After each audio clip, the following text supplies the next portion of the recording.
Chapter 1.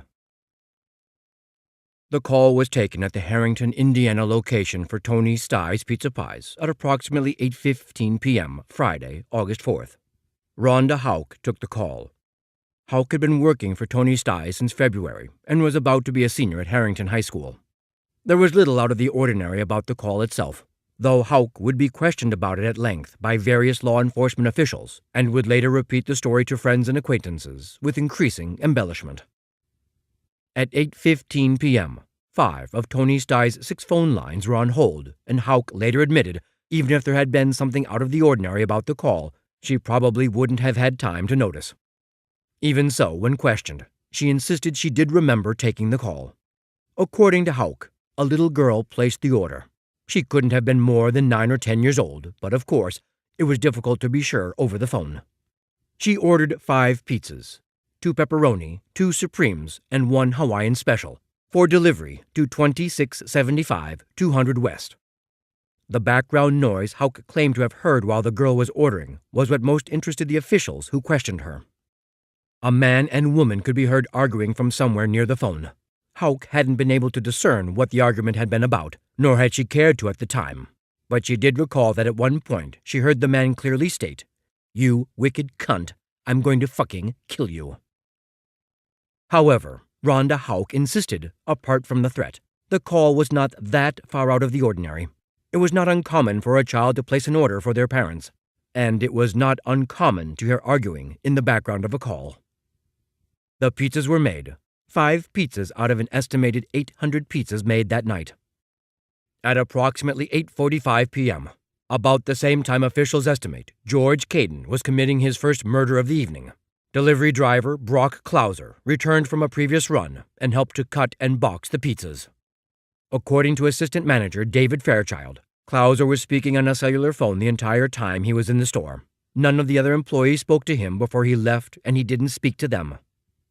At approximately 8:51 p.m., Brock Clouser left Tony Stye's Pizza Pies with 3 deliveries. It was the last delivery run he'd ever make. Chapter 2.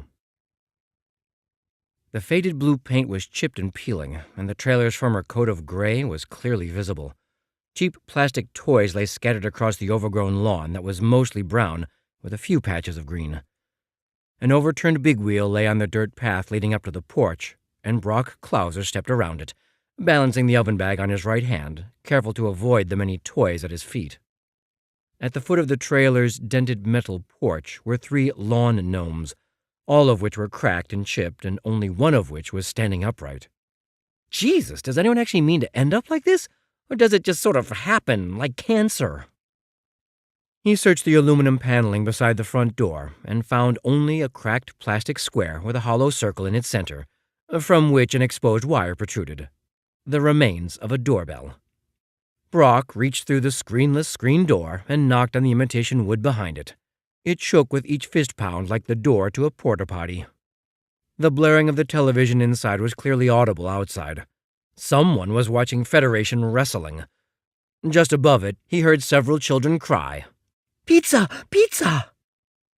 The entire trailer creaked as someone inside got up and stomped to the front. The imitation wood door swung inward and revealed a massive hunk of woman. Brock swallowed hard and struggled not to allow his disgust to register on his face. The woman was easily 300+ pounds and dressed in a hideous purple housecoat that strained at its buttons and was covered with stains, the ghosts of pizza past. She stared at him, her expression blank, her eyes dull and her features bland and fleshy.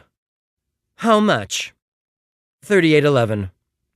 4 small children crowded in at the sides of the woman's doughy calves and stared up at the pizzas with wide, greedy eyes.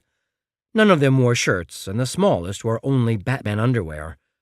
Brock thought he could hear the sounds of a baby crying from inside the trailer, but it was difficult to be sure with the wrestling. The woman held out a check and pulled the pizzas from him. "Have a good night," he said. The door shut. The check was made out for $38.11 exactly. Probably it would bounce.